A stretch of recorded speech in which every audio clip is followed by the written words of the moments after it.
पितृलोक में जब हमारे पितर जाते हैं इस 15-16 दिन में, तो फिर हम आगे कर्म करते हुए इसमें हवन वगैरह भी करते हैं। पितृपक्ष के अंतर्गत दान धर्म करते हैं कि पितरों के नाम से अन्नदान, वस्त्रदान, बहुत कुछ करते हैं। इधर सोमवती के टाइम करते हैं। तो उसी प्रकार दान धर्म उनके पितरों के नाम से करने से उनको संतुष्टि मिल जाती है। उनके किए कर्म खत्म होने के बाद पितृलोक से फिर वो अपने स्वर्गलोक में चले जाते हैं या कोई जन्म ले लेता है। उनकी इच्छा से जन्म लेना है तो फिर वो अपनी ही परंपरा में अपने ही घर में जन्म ले लेते हैं या किसी ये तीनों ही गुणों में वो जन्म ले सकते हैं। अब जैसे तामसी वृत्ति के लोग हैं, मांस मच्छी खाने के उनकी ये है, वो मांसाहारी प्राणियों में जन्म ले लेते हैं। वो प्राणी भी बन सकते हैं कि पशु पंछी भी बन सकते हैं। भूत योनि में से जाने से किसी अच्छे घर में जन्म ले सकते हैं कि वह या अपनी इच्छाओं की पूर्ति होगी।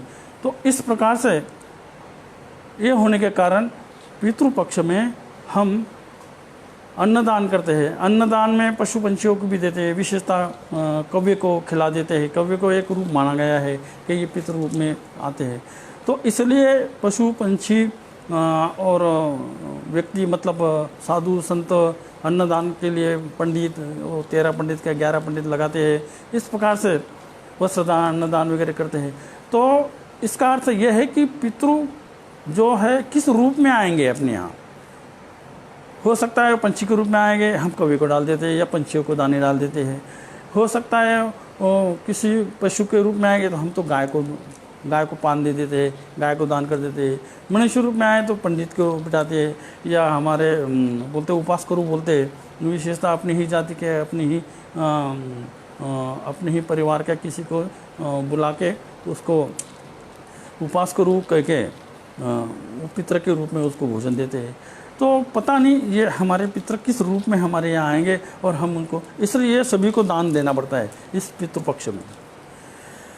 और जैसे जैसे उनको इसमें संतुष्टि मिलती है, संतुष्टि मिलने के बाद फिर वो पितृलोक मतलब प्रेत योनि से भूत योनि में, भूत योनि से पितृ योनि में और पितृ योनि से देवलोक में चले जाते हैं या फिर जन्म ले लेते हैं। तो इस प्रकार पितृ करना ये बड़ा आवश्यक है और ये करना चाहिए। और वही दोष का निवारण हम खुद ही कर सकते हैं। भले गुरु लोगों ने या साधु संतों ने या तांत्रिक मांत्रिक या पंडित लोग ये जो कुछ बताते हैं कि अपने घर में पितृदोष है, तो उसका निवारण हम खुद ही कर सकते हैं। लेकिन उतने श्रद्धा विश्वास ये होना चाहिए, तो उसी से ये हो जाता है। पितृ हमारा कल्याण कर देते हैं अगर उनको उनकी इच्छा से कर दिया थे। अभी हरिद्वार से प्रशांत श्रीवास्तव का कहना है कि क्या पितरों के जन्म को देख सकते हैं कि उन्होंने कहा और किस रूप में जन्म लिया है। ये हम देख सकते हैं अगर हम उतने सूक्ष्म में जा सकते तब। अभी सूक्ष्म जाने, स्थूल से सूक्ष्म में जाने की जो विधि है वो है योग। जैसे गुरु धारण कर लिए, गुरु से गुरु मंत्र ले लिया, उससे साधना करते हैं। साधना करते करते तुम स्थूल से सूक्ष्म में जब सब चले जाते हैं तब तुम पितरों को देख सकते हैं।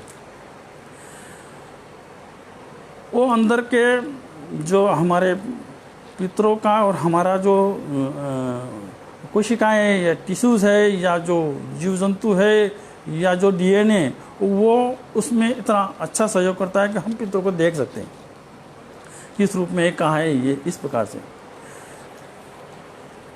ज़्यादा करके सपनों में देख सकते हैं। इन दिनों में, पितरों के दिनों में बहुत सारे लोगों के प्रेम विश्वास और ये होने के कारण उनके सपने में उनके पितर आके खुद की इच्छा बोल भी देते, कह भी देते। तो इस प्रकार से हम कह सकते हैं जैसे जागरूक, स्वप्न, सुषुप्ति। तो हम जब सोते हैं उस समय जब हम स्वप्न देखना शुरू कर देते हैं या स्वप्न में वो आते हैं, तो उस समय सुषुप्ति अवस्था जब आती है, तो सुषुप्ता अवस्था में हम जब सोते हैं तो उस समय वो पितर हमसे बात करते हैं। पितर हो जिसकी जैसी ये पितर के विषय में कह रहा हूँ मैं, बाकी और बहुत सारे साधु संत देवी देवता वगैरह वो बात अलग है, पितरों के बारे में कह रहा हूँ। तो तुम इस प्रकार स्वप्न में भी पितरों से बातचीत भी कर सकते हैं, कह भी सकते हैं क्या है क्या नहीं। और किसी इसमें उन्होंने जन्म लिया है तो वो सिम्टम्स हमें पितरों के दिनों में मिल जाता है। किसी प्राणी में होगा तो प्राणी को हम दान कर देते हैं, लेकिन हम तो एक क्रिया हिसाब से गौ को दान दे देते हैं या कौवे को खिला देते हैं। हम ये नहीं सोचते कि पता नहीं पितर किस रूप में आए हैं क्या नहीं।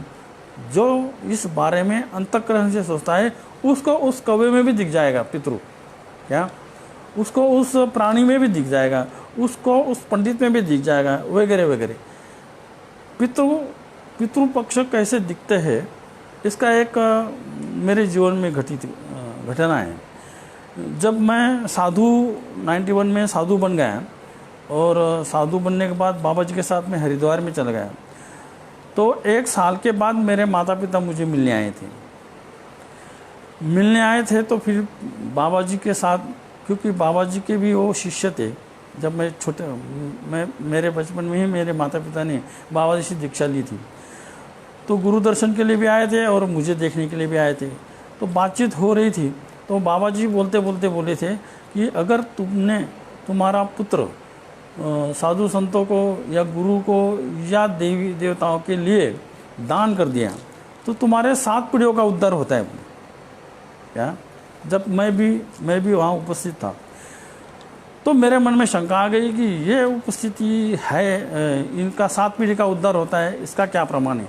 अब गुरु जी को तो मैं ऐसा बोल नहीं सकता था क्योंकि माता पिता और गुरु सारे सामने थे, मर्यादा हिसाब से हमने उनको पूछा नहीं। लेकिन बाबा जी उस बात को जान गए कि इसके मन में ये बात आई है, तो प्रमाण के हिसाब से मैंने उनको कुछ कहा भी नहीं। तो मैं बोला बहुत अच्छा हुआ, यूँ योग संजोग से बाबा जी ने माता पिता को कहा कि तुम ऐसा करो, बद्रीनाथ केदारनाथ की यात्रा भी कर लो, क्या गंगोत्री जमुत्री वगैरह जो चारों धाम की यात्रा कर लो। तो मैं बोला चलो ठीक है। तो बोले साथ में इसको भी ले जाओ, और विशेषता बद्रीनाथ में आप अपने पितरों का भी एक श्राद्ध पक्ष कर दो जिससे कि वो मुक्ति हो जाएगी।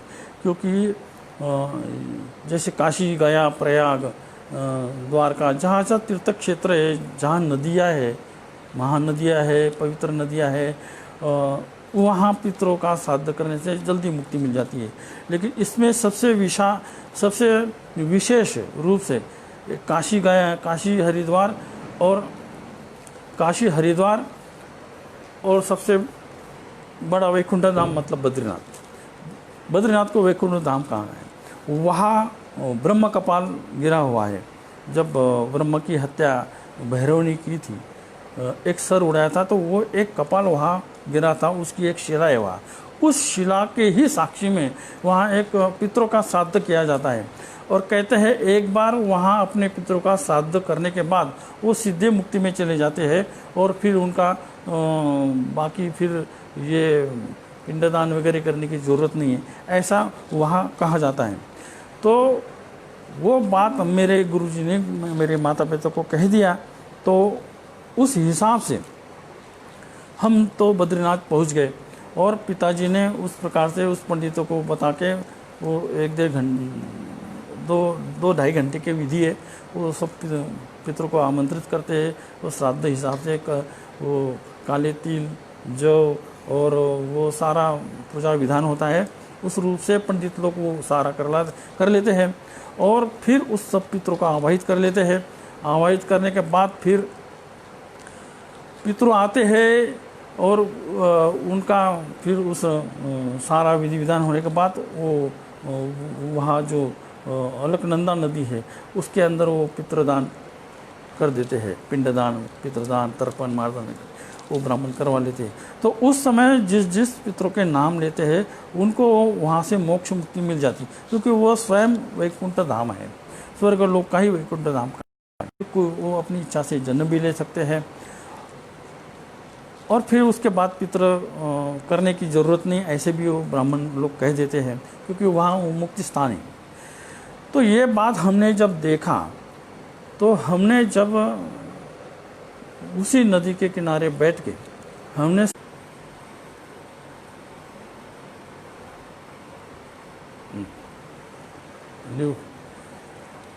दिख रहा है तेरे को?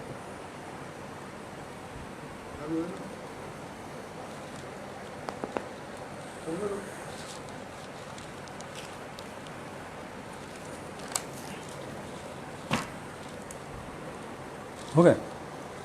तो इस प्रकार जब मैंने वहाँ बद्रीनाथ में ध्यान अवस्था में उस नदी में, अलकनंदा नदी में, हमारे 7 पीढ़ियों के 7 काले कपड़े में 7 पितरों को हमने नदी में खड़े हुए देखा है। तो वो मेरे गुरु की कृपा से वो मुझे दिख गया। फिर मैंने माता पिता को भी बताया, इस प्रकार माता पिता भी खुश हो गए। और कहने का मतलब ये कि उसका प्रमाण गुरुजी ने मुझे वही दिखा दिया। इसी प्रकार तुम भी अपने पितरों को अंतःकरण से साधना करते हुए, अभी जैसे तुमने गुरु मंत्र लिया है, दीक्षा लिए, साधना करो। साधना से तुम्हें भी तुम्हारे पितरों के बारे में तुम जान सकते हैं, कर सकते हैं। तो इस प्रकार से पितृलोक को मुक्ति देने का काम अपने ही हाथों से होता है। इसलिए मेरा सबको एक अनुरोध है कि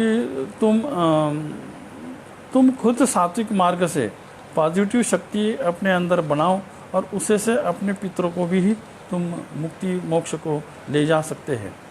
तो इसलिए पितृपक्ष में कार्य किए जाते हैं। और ये संदीप काळे, ये नासिक का है, इनका सवाल है कि पितरों को तर्पण मार्जन करने की शाबर मंत्र पद्धति या मंत्र उपलब्ध है क्या? ठीक सत्य एकदम से। शाबर मंत्र का अर्थ ये होता है कि जो गुरुमुख से शब्द निकले हैं या गुरुमुख से जो मंत्र बने हैं वही शाबर है। वैसे पितरों को शाबर मंत्र समझने तो चाहिए या संस्कृत मंत्र समझने तो चाहिए। अगर पितृलोक तामसी है, राजसी, उनको ये बात समझनी तो चाहिए। तो सबसे बढ़िया कि तुम अपने प्रार्थना रूप से करो, जैसे अपने माता पिता से तुम बोलते हो, प्रार्थना करते हो, वैसे अपनी भाषा में बोलो। क्या अब गुजराती भाषा में बोलेगा तभी तो उनके पितरों को पता चलेगा। क्या मराठी है, या जो इंग्लिश है, जो भी अपनी भाषा पितरों को समझनी तो चाहिए कि शाबरी से होना चाहिए। अभी शाबरी मंत्र विधान है, लेकिन वो हमारे संतों के ही विधान में, उसको शंकराचार्य बोला गया है। उसके ऊपर मैंने किताब भी लिखी है, उसके अंतर्गत कुछ मंत्र भी मैंने शाबरी डाले हैं। अब जैसे तुमने मेरे से दीक्षा लिए, शाबरी मंत्र का तुमको नॉलेज है, जब तुम मरने के बाद तुम्हारे पुत्र पौत्र तुम्हारा पितृ करोगे, उस समय शाबर मंत्र चल सकते हैं, क्योंकि तुम उस बात को जानते हो। इसी प्रकार हमारे नाथ संप्रदाय में शंकराचार्य विधि होती है, उसके अंतर्गत जो साधु संत उपदेशी बनते हैं, उपदेशी एक विशिष्ट तंत्र होता है शंकराचार्य का। उस तंत्र में उपदेशी गुरु बनाए जाते हैं। रात को 11-12 बजे होता है विधि विधान, और वो दीक्षा लेने के बाद वो उपदेशी शिष्य बन जाते हैं, उपदेशी साधु बन जाते हैं, उपदेशी योगी बने, उनकी ही शंका ढाल करते हैं, आम साधु की नहीं की जाती है। और उस शंका ढाल में शाबरी मंत्र से विधि विधान करते हैं। और उस पितृ, अब जैसे बाबा जी भी उपदेशी थे, मैं भी उपदेशी था। जब बाबा जी की शंका ढाल हमने इसमें की, गाना में की, तो उस विधान में मैं ही मुख्य पीर हिसाब से उस सारा विधान किया। और बाबा जी के नाम से, जैसे तुम लोग गृहस्थ लोग पिंड बनाते वैसे हम पुतला बना देते, और उस पुतला के ऊपर हम शाबरी मंत्र से 1008 बार जल का डाल देते हैं। जैसे तुम तर्पण करते हो वैसे हम शंकर से उस पुतले के ऊपर वो डाल देते हैं, मंत्र द्वारा जल डाल देते हैं, गंगा जल। तो उससे हमारे पितरों की मतलब अब गुरुजी मेरे पितर जैसे ही हो गई है, जैसे तुम्हारे पितर थे, तो वो उनको उसकी तृप्ति मिलती है। तृप्ति मिलने के बाद फिर उनको आगे का रास्ता खुल जाता है, या आगे वो जन्म भी ले सकते हैं। पुनः उनको अगर अपने शिष्यों के प्रति, अपने स्थान के प्रति, जहाँ उनकी समाधि लगे वहाँ शक्ति विराजमान होने के लिए वो फिर जन्म भी ले सकते हैं और वहाँ वो वास्तव भी कर सकते हैं, या फिर उनको मुक्ति स्थान जाना है तो मुक्ति स्थान भी जा सकते हैं। तो इस प्रकार से हमारे शाबरी मंत्र से हमारे ही संप्रदाय के पितरों हिसाब से या हमारे पूर्वजों के हिसाब से हमें वो करना पड़ता है, और हम वो करते भी है।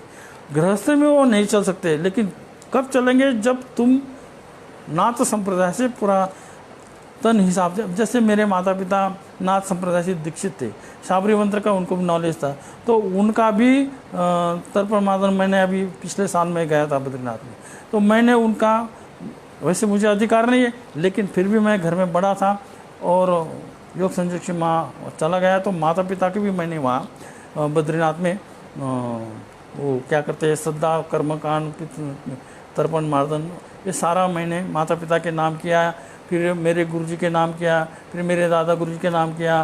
वो ये अस्तलवोर के हमारी सारी पीढ़ी थी आई पंथ की, सारी पीढ़ी के नाम लेके सभी के नाम से वहाँ बद्रीनाथ में मैंने पिछले ही साल तर्पण मार्दन क्या श्रद्धा विधान होता है वो सारा करवा दिया, क्योंकि वहाँ हमारे नाथ संप्रदाय का जो पंडा है उसी को ये सब बात बता के उसी से वो कर्म मैंने करवाए।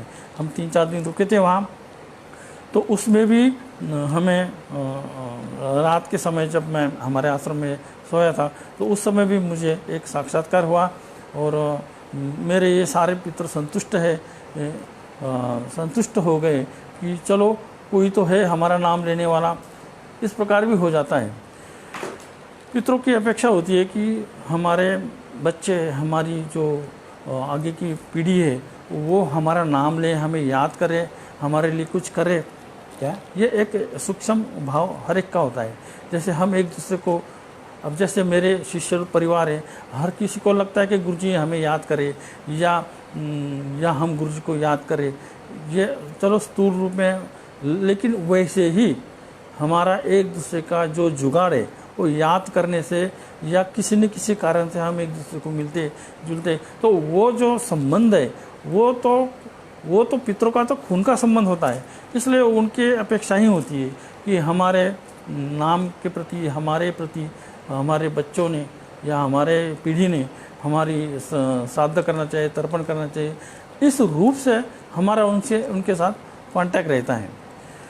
अब जो लोग इस बात को मानते ही नहीं, वो बोलते हैं ये अंधश्रद्धा है, ये है वो है। अब जो मानते ही नहीं तो उनको क्या दिखेगा, उनको कुछ दिखता ही नहीं, ना उनको उसका कोई अनुभव आता है। लेकिन जो मानते हैं, श्रद्धा से श्राद्ध करते हैं, जो भी करते हैं वो मानते हैं, उनका विश्वास है, उनकी श्रद्धा है, तो उनको तो दिख ही जाएगा, क्योंकि ये मेरा अपना खुद का ही अनुभव है। तो कहने का मतलब ये है कि ये 15-16 दिन आपके पितरों का उद्धार करना आपके हाथ में है। आप उस चीज़ को कर सकते हैं, क्योंकि सूक्ष्म रूप से वो नहीं कुछ कर सकते, लेकिन हम स्थूल रूप से हमारे ही पॉजिटिविटी से उनको मुक्ति कर्म करवा सकते हैं। इसलिए पितृपक्ष में ये करना बहुत आवश्यक है। बोलो गुरु गोरक्षनाथ जी महाराज की जय।